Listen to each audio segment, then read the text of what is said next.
मनुष्य अपना प्रेम पात्र हर क्षण बदलता है, परंतु कहीं भी इसे संतोष और शांति नहीं मिलती। बाल्यावस्था में माता से प्रेम करता है, कुछ बड़े होने पर मित्रों से प्रेम करता है, विवाह हुआ तो पत्नी से प्रेम करता है, वह धन से प्रेम करता है। अतः ईश्वर को ही प्रेम का पात्र बनाओ, जिससे प्रेम का पात्र बदलने का प्रसंग ही ना आए। श्री भागवत शास्त्र बार बार सुनोगे तो परमात्मा से प्रेम बढ़ेगा। आजकल लोग भक्ति करते हैं, किंतु सांसारिक सुखों को साध्य तथा भगवान को साधन मानकर ही भक्ति करते हैं। अतः भक्ति सिद्ध नहीं होती और लोग दुखी रहते हैं। श्री भगवान को ही साध्य मानो, संसार को और सुख को नहीं। हास्य रस कथा में गौण है। कथा किसी को हंसाने के लिए नहीं है, कथा तो ईश्वर को प्रसन्न करने के लिए है। श्रोताओं के हृदय को द्रवीभूत करे वह सुख। कथा शुद्ध हृदय से रोने के लिए है।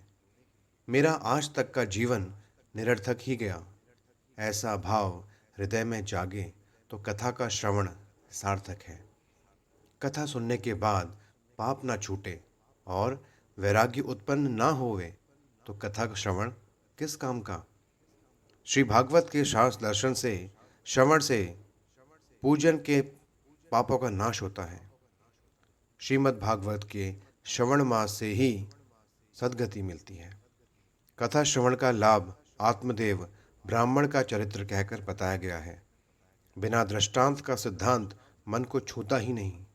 अतः आत्मदेव ब्राह्मण का चरित्र कहा गया है। कथा रूपक नहीं है, कथा की लीला सच्ची है और उसमें कहा गया आध्यात्म सिद्धांत भी सत्य है। तुंगभद्रा नदी के किनारे एक ग्राम था। वहाँ आत्मदेव नाम का एक ब्राह्मण अपनी पत्नी धुंधुली के साथ रहता था।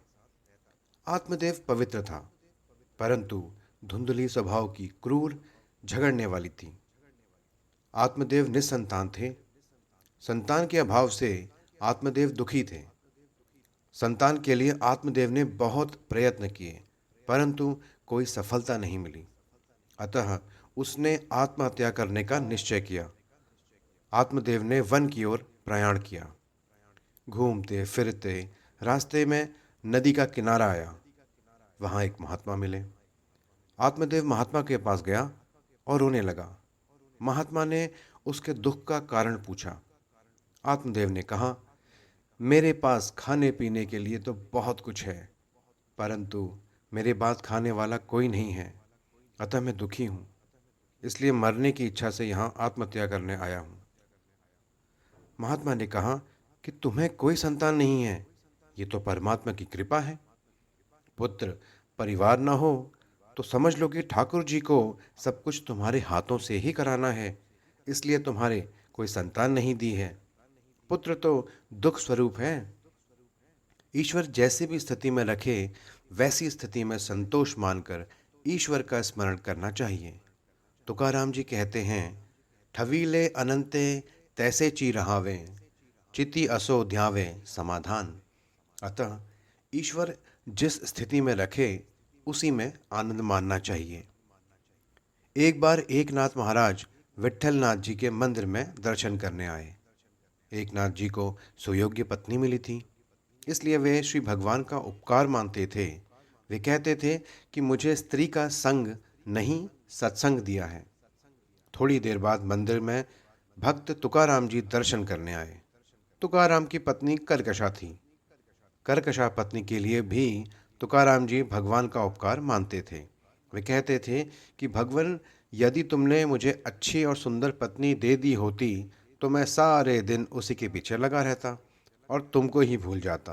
अतः कर्कशा पत्नी मिलने पर मेरा भला ही हुआ है। एकनाथ जी को अनुकूल पत्नी मिली तो भी उन्हें आनंद है। तुकाराम जी को प्रतिकूल पत्नी मिली तो भी उन्हें आनंद है। अपनी अपनी परिस्थिति में दोनों को संतोष है। इसे वे भगवान का उपकार मानते हैं। पत्नी की मृत्यु हुई तो नरसिंह मेहता ने भी आनंद में ही माना और कहा, भलुम ययुम भागी जंजाल, सुखे भजिंशु श्री गोपाल। अर्थात अच्छा हुआ कि कुटुंब का झंझट छूट गया। अब तो बड़े सुख से निश्चिंत मैं मन से श्री गोपाल का भजन कर सकूंगा। एक संत की पत्नी अनुकूल थी, दूसरे की प्रतिकूल और तीसरे की संसार को छोड़कर चली गई। अपनी अपनी स्थिति में तीनों महात्मा संतुष्ट हैं।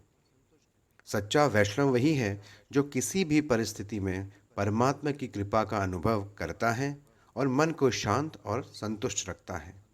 मन को शांत रखना भी बड़ा पुण्य है। माता पिता को पुत्र के लिए बहुत चिंता रहती है, परंतु पुत्रेषणा के साथ साथ अनेक वासनाएं भी आती हैं। पुत्रेषणा के पीछे वित्तेषणा और वित्तेषणा के पीछे लोकेषणा जागती है। आत्मदेव ने महात्मा से कहा कि मुझे पुत्र दो, क्योंकि पुत्र ही पिता को सद्गति देता है। अपुत्रस्य गतिर्नाशति। महात्मा आत्मदेव को समझाते हैं कि श्रुति भगवती एक स्थान पर यह भी कहती है कि पुत्र से मुक्ति नहीं मिलती। वंश के रक्षण के लिए सत्कर्म करो। पुत्र ही सद्गति देवे तो सभी पुत्रवान व्यक्तियों को सद्गति मिलनी चाहिए। ऐसी आशा कभी नहीं रखनी चाहिए कि मेरा पुत्र श्राद्ध करेगा तो सद्गति हो जाएगी। श्राद्ध करने से जीव अच्छी योनि में तो जाता है, परंतु ऐसा न समझो कि जन्म मृत्यु के चक्र से भी छूट जाएगा। श्राद्ध और पिंडदान मुक्ति नहीं दिला सकते। श्राद्ध कर्म धर्म है। श्राद्ध करने से नरक से तो छुटकारा मिलता है, परंतु केवल श्राद्ध करने से मुक्ति नहीं मिलती। श्राद्ध करने की मनाही नहीं है। श्राद्ध करने से पितृगण प्रसन्न होते हैं और आशीर्वाद देते हैं। केवल सत्कर्म ही जीवन मृत्यु के त्रास से छुड़ाता है। सत्कर्म ही अपना उद्धार कर सकता है। श्री गीता जी में स्पष्ट कहा गया है, उद्रेदात्मानतामानं नात्मानमवासदेयत। स्वयं अपने द्वारा ही अपनी आत्मा का संसार समुद्र में उतारो और अपनी आत्मा को अधोगति की ओर ना ले जाओ। जीवन स्वयं का उद्धार न करेगा तो और कौन करेगा? अपने सिवाय मनुष्य का और कौन बड़ा हितकारी हो सकता है? यदि वह स्वयं अपना श्रेय न करेगा तो पुत्रादि क्या करेंगे? जो ईश्वर के लिए जीता है उसे अवश्य मुक्ति मिलती है। श्रुति भगवती तो कहती है, जब तक ईश्वर का अपरोक्ष अनुभव न हो, ज्ञान न हो, तब तक मुक्ति ही नहीं। मृत्यु के पहले जो भगवान का अनुभव करते हैं उन्हें ही मुक्ति मिलती है। परमात्मा के अपरोक्ष साक्षात्कार के बिना मुक्ति नहीं मिलती। इसे जानकर ही मनुष्य मृत्यु का उल्लंघन कर जाता है। परम पद की प्राप्ति के लिए इसके सिवाय अन्य कोई मार्ग है ही नहीं। श्री भगवान को जानने का दूसरा कोई उपाय नहीं है। केवल श्राद्ध करने से मुक्ति नहीं मिलती। यदि तुम पिंडदान कर भी लोगे, अर्थात तुम्हारा अपना शरीर ही श्री परमात्मा को अर्पण करोगे, तो ही तुम्हारा कल्याण होगा। अपना पिंडदान तुम स्वयं अपने हाथों से ही करो, यही उत्तम है। जो पिंड में है वही ब्रह्मांड में है। निश्चय करो कि इस शरीर रूपी पिंड को श्री परमात्मा को अर्पण करना है। तुम स्वयं ही अपना पिंडदान क्यों नहीं करते? घर में जो कुछ है वह सत्कार्य में लगा दो और नारायण नारायण जप करो। महात्मा की बात आत्मदेव को नहीं जची। उसने कहा, आप सन्यासी गण पुत्र सुख से अपरिचित हैं, अतः आप ऐसा कहते हैं। बालक चाहे जिस तरह माता पिता की गोद गंदी करे, किंतु वे इससे प्रसन्न होते हैं। असुख में सुख का अनुभव करना ही संसार का नियम है। महात्मा ने सुंदर उपदेश दिया। फिर भी आत्मदेव ने दुराग्रह किया और कहा कि मुझे पुत्र दो, वरना मैं प्राण त्याग करूंगा। महात्मा को दया आ गई।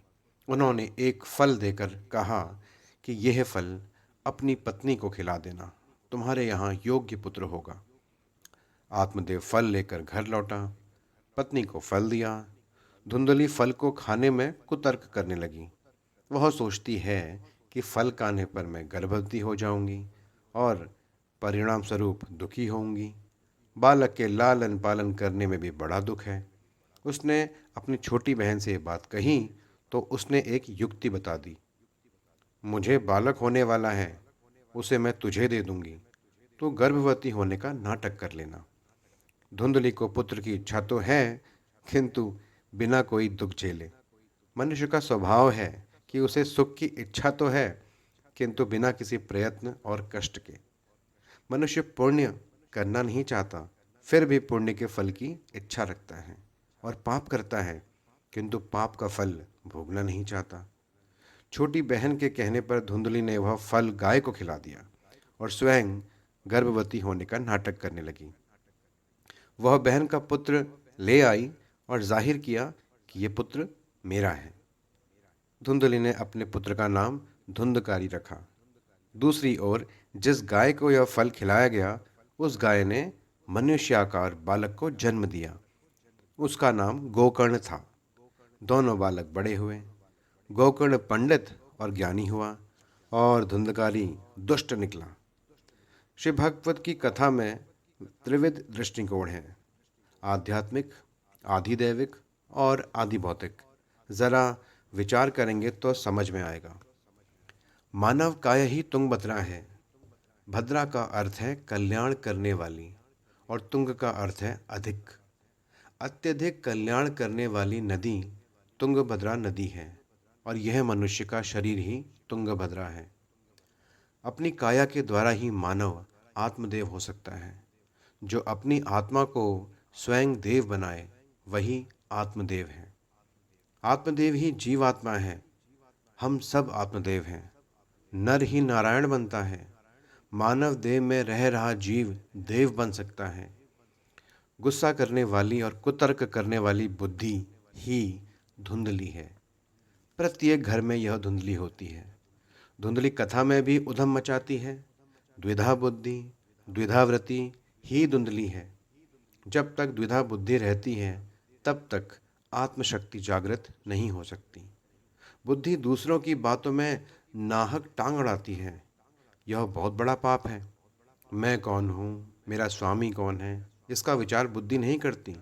बुद्धि के साथ आत्मा का विवाह यानी कि संबंध तो हुआ, किंतु जब तक उसे कोई महात्मा न मिले, सत्संग न हो, तब तक विवेक नहीं आता। विवेक रूपी पुत्र का जन्म नहीं होता। यानी बिनु सत्संग विवेक न होई। विवेक ही आत्मा का पुत्र है।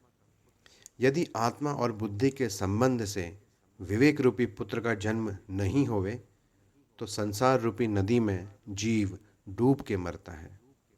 जिसके घर में विवेक रूपी पुत्र नहीं होता, वह संसार रूपी नदी में डूब जाता है।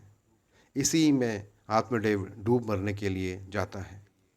विवेक सत्संग से जागृत होता है और विवेक आत्मा को आनंदित करता है। स्वयं देव बनने की और दूसरों के देव बनाने की शक्ति आत्मा में है। इस आत्म शक्ति को जागृत करना है। हनुमान जी समर्थ थे, किंतु जाम्बवन ने जब उनको अपने रूप का ज्ञान कराया, तभी उन्हें अपने स्वरूप का ज्ञान हुआ। सत्संग से आत्मशक्ति जागृत होती है। सत्संग के बिना जीवन में दिव्यता नहीं आती। संत महात्मा द्वारा दिया गया विवेक रूपी फल बुद्धि को पसंद नहीं है। धुंधली को छोटी बहन बुद्धि है। धुंधली की छोटी बहन बुद्धि है। मन बुद्धि की सलाह लेता है तो दुखी होता है। मन कई बार आत्मा को धोखा देता है। मन स्वार्थी है। मन जो कुछ कहे वह नहीं करना है। सलाह केवल किसकी लेनी है? ईश्वर की। हर पल, हर घड़ी, हर क्षण ईश्वर की सलाह लो, ईश्वर से ही सलाह लो। कुछ विचार करो। आत्मदेव की आत्मा भोली है। उसे मन बुद्धि बार बार धोखा देते हैं। मन की सलाह नहीं लो। आत्मदेव मन बुद्धि का छल समझ नहीं सका। फल गाय को खिलाया। गो का अर्थ इंद्रिय, भक्ति आदि होता है। फल गाय को अर्थात इंद्रिय को खिलाया। सूत जी समझाते हैं, सत्संग से तुरंत ही इंद्रियों की शुद्धि नहीं होती। मन और बुद्धि जब भागवत और भगवान का आसरा लेंगे, तभी शुद्ध होंगे। धुंधकारी कौन है? जो सारा समय द्रव्य सुख और काम सुख का चिंतन करे, वही धुंधकारी है। जिसके जीवन में धर्म नहीं, किंतु काम सुख और द्रव्य सुख प्रधान है, वही धुंधकारी है। सूत जी सावधान करते हैं और कहते हैं कि बड़ा होने पर धुंधकारी 5 वैश्याओं में फंस जाता है। शब्द, स्पर्श, रूप, रस और गंध, ये 5 वैश्याएं हैं। ये 5 विषय ही धुंधकारी अर्थात जीव को बांधते हैं। धुंधकारी शव के हाथ से खाता है। साफ लिखा है, शव हस्तेन भोजनम। कौन से हाथ शव के हैं? जो परोपकार नहीं करते वे शव के हाथ हैं। जिन हाथों से श्री कृष्ण की सेवा न हो, जो हाथ परोपकार न करे, वे हाथ शव के हाथ हैं। धुंधकारी स्नान और शौच क्रिया से हीन था, कामी था, अतः स्नान तो करता ही होगा, परंतु स्नान के बाद संध्या सेवा न करे तो वह स्नान व्यर्थ है। अतः कहा गया है कि वह स्नान नहीं करता था। स्नान करने के पश्चात सत्कर्म न हो तो स्नान पशु स्नान है। स्नान करने के बाद यदि सत्कर्म ना किया जाए तो वह स्नान किस काम का? स्नान केवल शरीर को ही स्वच्छ रखने के लिए नहीं है। स्नान करने के बाद सेवा, संध्या, गायत्री ना हो तो वह स्नान भी पाप हो जाता है। शास्त्रों में 3 प्रकार के स्नान बताए गए हैं। उसमें ऋषि स्नान श्रेष्ठ है। उषा काल में 4 से 5 बजे के समय जो स्नान किया जाए वह ऋषि स्नान है। इसके बाद 5 से 6 बजे तक के समय किया गया स्नान मनुष्य स्नान है और 6 बजे के बाद किया गया जाने वाला स्नान राक्षसी स्नान है। भगवान सूर्य नारायण के उदय के पश्चात दंत धावन, शौच आदि करना योग्य नहीं है। सूर्य बुद्धि के स्वामी देव हैं। उनकी संध्या करने से बुद्धि सतेज होती है। स्नान और संध्या नियमित करो। सम्यक ध्यान ही संध्या है। नित्य सत्कर्म किए बिना जाने वाला भोजन भोजन नहीं है। ऐसा मनुष्य भोजन नहीं करता किंतु पाप का प्राशन करता है। भुज्यते ते त्वघम पापा ये पंचायात्मम कारणात्। गीता का श्लोक। जो केवल अपने शरीर के पोषण के लिए भोजन करते हैं वे पाप का भोजन करते हैं। अतः हमेशा सत्कर्म करो, आयुष्य का सदुपयोग करो। तन और मन को दंड दोगे तो पाप का क्षय होगा और पुण्य की वृद्धि होगी। अपने मन को आप स्वयं दंड नहीं दोगे तो और कौन देगा? पुत्र के दुराचरण को देखकर आत्मदेव को ग्लानि हुई। उसने सोचा कि वह पुत्रहीन ही रहता तो अच्छा होता। धुंधकारी ने सारी संपत्ति का नाश कर दिया। अब तो वह माता पिता को भी पीटने लगा। पिता के दुख को देखकर गौकर्ण पिता के पास आया। गौकर्ण पिता को वैराग्य का उपदेश देता है। यह संसार असार तथा मोद में बांधने वाला है। किसका पुत्र और किसका धन? संसार को बंधासुत की उपमा दी गई है। संसार माया का पुत्र है और जब माया मिथ्या है तो संसार वास्तविक कैसे हो सकता है? गौकर्ण आत्मदेव से कहता है कि तुम अब घर बार छोड़कर वन गमन करो। घर के मोह का त्याग करो। सब कुछ समझ बूझकर स्वयं छोड़ दो, नहीं तो काल बलात् छुड़ाएगा। अर्थात हाड़ मांस खून से भरे शरीर में मैं होने का अभिमान छोड़ो। पत्नी पुत्र आदि ये मेरे हैं, यह भाव छोड़ो। इस जगत को सदा विनाशशील समझो। वैराग्य भाव में रस लेकर भक्ति भाव में स्थित होवो। ये देह हाड़ मांस और रुधिर का पिंड है, इसे अपना मानना छोड़ दो। स्त्री पुत्र आदि की ममता छोड़ो। ये संसार क्षण भंगुर है। इसमें किसी भी वस्तु को स्थायी समझकर उसे राग मोह न करो। केवल वैराग्य के रसिक बनो और भगवान की भक्ति में डूब जाओ। संसार मोह को त्यागे बिना भक्ति नहीं होती। किसी भी प्रकार से मन को सांसारिक विषयों में वीतरागी करके प्रभु प्रेम में लगाओ।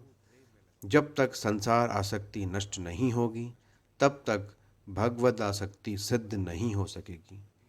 संसार के विषयों में मत फंसे रहो, ठाकुर जी के चरणों में रहो। ये देह अपना नहीं है, कारण इसे हम हमेशा नहीं रख सकेंगे और तो अपना होगा ही कौन। पिताजी अब बहुत गुजर गई है और थोड़ी ही रही। गंगा किनारे जाकर ठाकुर जी की सेवा में करो। मन में विक्षेप होने के कारण उसे कृष्ण लीला की कथा में लगा दो। भावना रखोगे तो हृदय का परिवर्तन होगा। सेवा और सत्कर्म में परदोष दर्शन विघ्न करता है, अतः परदोष दर्शन का त्याग करो। पिताजी, अब तुम श्री भगवान का आश्रय लेकर भगवानमय जीवन बिताओ। भगवानमय जीवन जीने के लिए ध्यान, जप और पाठ अति आवश्यक है। उत्तम पाठ के 6 अंग हैं: स्पष्ट अक्षरोच्चारण, पदेच्छद का ज्ञान, धैर्य, लय, सामर्थ्य और मधुर कंठ। पाठ शांत चित्त से करो, समझे बिना और अतिशय शीघ्रता से पाठ नहीं करो। आत्मदेव गंगा किनारे आया, मानसी सेवा करने लगा, एकांत में बैठकर मन को एकाग्र करने लगा। चंचल मन को विवेक रूपी बोध से संभालो और ध्यान मग्न रहो। संकल्प विकल्प में मन को दूर रखो। मानसिक सेवा से मन की धारा अटूट रहनी चाहिए। ऐसी सेवा दिव्य होती है। उच्च स्वर से जप पाठ करने से मन एकाग्र होता है, उसका निरोध होता है।